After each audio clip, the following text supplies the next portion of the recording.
कहानी है रामपुर गांव की, जहां के मर्द महिलाओं को हमेशा नीचा दिखाने की कोशिश में रहते। अरे अभी तक खाना नहीं आया, क्या मुझे एक और शादी करने की जरूरत है? नहीं जी नहीं, ऐसा मत करना, वरना मैं कहाँ जाऊंगी। खाना लेकर मैं अभी आई जी। गांव की पंचायत में भी फैसले हमेशा औरतों के खिलाफ ही रहते। मैं जो फैसला सुनाता हूँ वो भगवान की आज्ञा होती है। इस लड़के ने अपने मन से शादी करके अच्छा नहीं किया।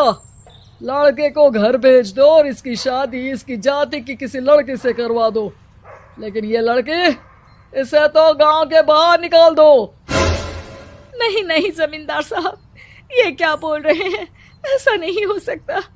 मेरी बेटी मासूम है, इसे अच्छे बुरे की समझ नहीं है। अरे कहाँ जाएगी ये बेचारी? कहाँ जाएगी?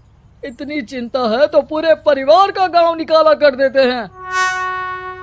बेचारे पूरे बसे बसाए परिवार को गांव छोड़ना पड़ता है। चाहे जो हो, अगर बेटियों को कंट्रोल नहीं कर सकते तो गांव में रहने का कोई मतलब नहीं है। यहाँ औरतों को दब कर रहना होगा। कोई भी अपने हिसाब से कुछ नहीं कर सकता, सब ईश्वर की मर्जी से ही होगा। तभी गांव का एक आदमी दौड़ा दौड़ा आता है। सरपंच साहब, जमींदार साहब, वो कालिया है ना, उसकी बेटी पढ़ने के लिए शहर जा रही है। अच्छा, ये कब हो गया? और कालिया की हिम्मत कैसे हो गई ऐसा करने की? लेकर आओ उसे और उसकी बेटी को। बस फिर क्या था, हाजिर हो जाते हैं कालिया और उसकी बेटी सरपंच के सामने। और कालिया, ये क्या सुनने में आ रहा है? बेटी को इंजीनियर बना रहा है तू? और ये बता, गांव में तो स्कूल नहीं है, फिर कहां से इतनी क्लास पास कर गई तेरी बेटी?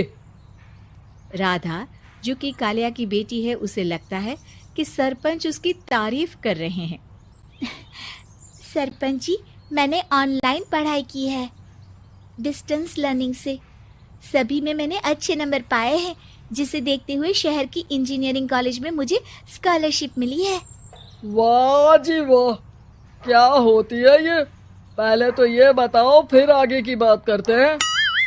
पूरा गांव राधा की बात सुन रहा था और राधा बोलती जा रही थी। तो ऐसे मैं फ्री में एक अच्छी शिक्षा लेकर गांव में जो कुछ परेशानियां हैं, जैसे बिजली, पानी और इंटरनेट जैसी समस्याओं के लिए काम करूंगी। मैं गांव को शहर से जोड़ने के लिए पुल का निर्माण करवाने का प्रस्ताव रखूंगी। मुझे पूरी उम्मीद है कि जल्द ही हमारा गांव भी तरक्की की राह पर चल पड़ेगा। राधा की बात सुनकर सारे गांव वाले ताली बजाने लगते हैं।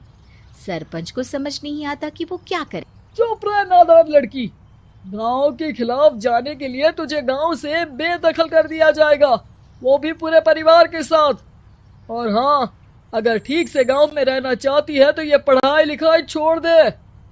हम तेरे लिए गांव का कोई होनहार लड़का देखेंगे। तभी गांव का एक आदमी बोल पड़ता है।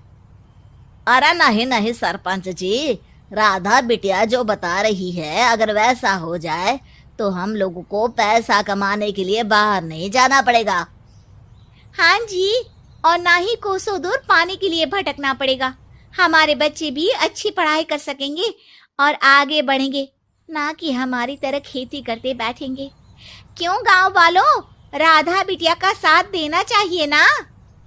सरपंच देखता है कि गांव राधा के साथ है तो वो चुप हो जाता है। वो घर आकर अपने सलाहकार से बात करता है, जो बहुत ही चालाक किस्म का इंसान होता है। अरे सरपंच साहब, आपको बहुत ही होशियारी से काम लेना पड़ेगा। एक बार गांव तरक्की कर गया, यहाँ के बालक पढ़ लिए तो कोई ना पूछेगा आपको। और फिर ये जो बेटा और बेटी है ना आपके, इनको भी आम लोगों की तरह ही जीवन जीना होगा। हाँ, लेकिन करे तो क्या करे? वो ना आप मुझ पर छोड़ दीजिए, बस मैं जैसा बोलूं करते जाइए। अगले रोज सुबह जब गांव वाले सोकर उठते हैं तो राधा के घर के बाहर और साथ ही वो लोग जिन्होंने राधा का सपोर्ट किया था, उनके घर के आगे लाल रंग से कल आऊंगी लिखा होता है। कल आऊंगी, यह क्या होता है? अरे यह तो खून से लिखा है, लगता है कोई भूत प्रेत या चुड़ैल का साया है। चलो सरपंच जी के पास चलते हैं। सभी सरपंच के पास जाकर उसे सारी बात बताते हैं। अरे ये तो बड़ी मुश्किल की बात है। चलो मैं एक बाबा को जानता हूँ, उन्हें बुला लेता हूँ। सरपंच बाबा को लेकर गांव के घर के बाहर जाता है। ओहो, तो ये वो चुड़ैल है जो उन लोगों को निशाना बनाते हैं जो गांव को बदलने का सपना देखते हैं।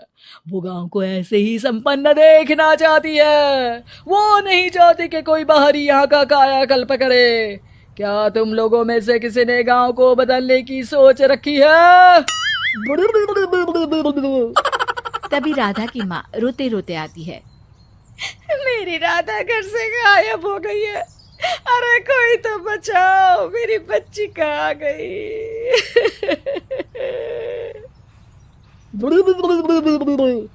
ले गई वो चुड़ैल, तेरी बच्ची को ले गई।